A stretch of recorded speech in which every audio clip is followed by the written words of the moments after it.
Allez, Camara, c'est le sujet de cette deuxième partie.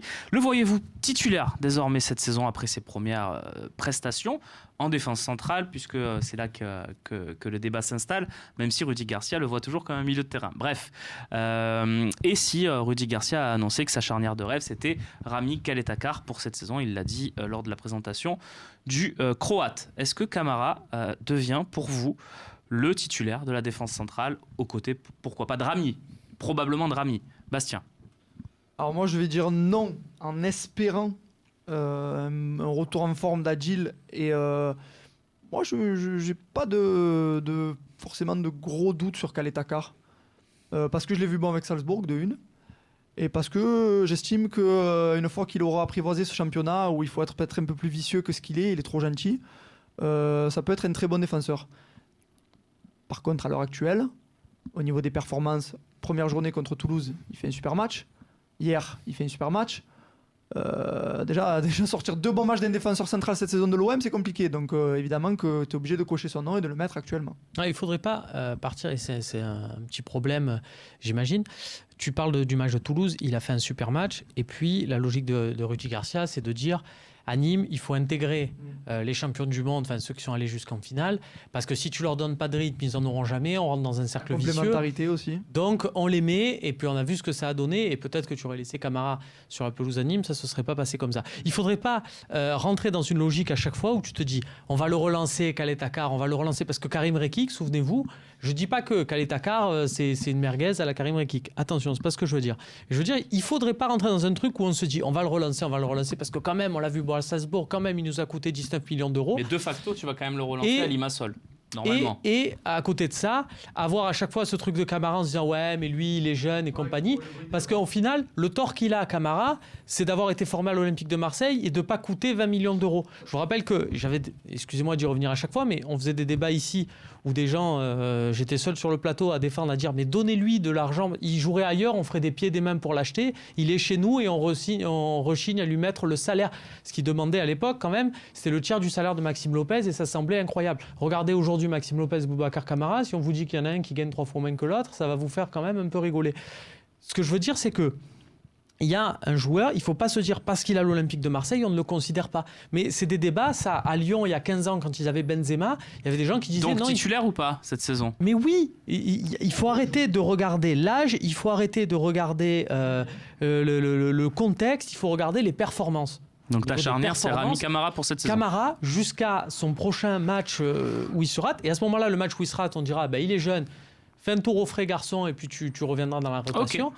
Et voilà, là, on ne peut pas l'enlever. Antonin Portal, qu'est-ce qu'il en pense? J'avais un avis plutôt comme mon ami à mes côtés, mais c'est vrai que Romain m'a fait changer d'avis. Je suis plutôt d'accord de faire une concurrence saine entre les deux, de faire jouer le meilleur. C'est vrai qu'avec Camara, on a une vision des choses particulières parce qu'il fait partie de nos poulains, de nos jeunes.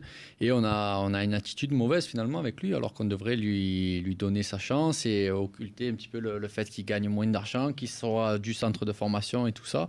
Et je suis persuadé qu'au final, il aura son mot à dire lui aussi. Et c'est pas Gustavo Rami la meilleure charnière? De base, oui, avec l'expérience, Gustavo, Rami, l'année dernière, il nous l'a montré, mais c'est vrai qu'à moyen terme, ce serait bien que Gustavo remonte avec Strootman et qu'on puisse voir les deux joueurs. C'est vrai qu'on a envie de voir cette paire. Ouais, c'est vrai. Ouais. Bon, ça ne sera pas pour tout de suite avec tous les absents. Énormément aussi, il faut faire peut-être trop. À ça, ouais. Jacques, le mot de la fin sur le petit Bouba. On va regarder ses stats, tiens, avec toi si tu veux bien. Ses stats pour le match de Strasbourg. Et j'attire ton attention notamment sur duel perdu 0. Tu as tout dit. Moi, ce que je voudrais je rejoins Romain à 1000%, c'est que ce petit, donc lui, si je suis tous les gens, d'accord, il rentre, contre Toulouse, il fait un super match, ok. Il va pas à Nîmes, on va faire jouer Kaleta-Car. L'autre, mauvais, ok. Il revient, il fait un super match. Contre Rennes? Ouais. Ah, il fait une erreur sur le premier but. Oui, mais il fait une erreur, mais combien il en fait C'est Rami qui... Mais on reparlera. le Khaled-Chakar, là, jusqu'à quand je vous trouve vraiment indulgent. Oui, bien sûr. Ce garçon-là, alors on te dit, oui, il est rugueux, mais à 19 millions d'euros des joueurs rugueux, je peux vous en trouver sans aucun souci. Quand tu as le talent de Camara à l'âge Bien sûr. qu'il a, Il vaut peut-être plus que 19 millions, lui. Mais oui, d'ailleurs, mais déjà. bien sûr, s'il avait des tatouages et qu'il arrive d'Angleterre, ben ça serait vraiment, on serait tous en train de le rêver, le petit. Putain, mais moi je le vois jouer dans ses déplacements, il est serein. Moi, une charnière aujourd'hui, je comprends pas, je me pose même pas la question de savoir. Je mets Camara. C'est quoi la charnière idéale cette saison alors? Et la charnière idéale, déjà Rami, excusez-moi, parce que quand vous parlez de Rami, jusqu'à présent, j'ai une inquiétude et une grosse inquiétude. Aujourd'hui, ma charnière centrale, je commence avec Camara Oui. et je vois ce qui me reste entre Et les c'est qui le suspendus, les deuxième que tu mets blessés. Imaginons que tu as ton effectif au complet. Eh bien là, je vais mettre Camara et Gustavo, pour l'instant. Parce Non, que- mais à terme, dans la saison. Ah ben oui, mais si mon Khaled-Chakar il revient, moi j'ai peur d'Adil Rami. D'accord. Je sais pas, mais je sais pas jusqu'où il va aller. On juge pas l'homme. On n'a pas le Non, droit de bien juger l'homme. Nous, on se permet de juger uniquement les prestations en tant que joueur. Hein, c'est un super garçon, il n'y a pas de souci là-dessus. Nous, on se permet juste de juger le joueur. Et en ce moment, Adil Rami, c'est très très très compliqué.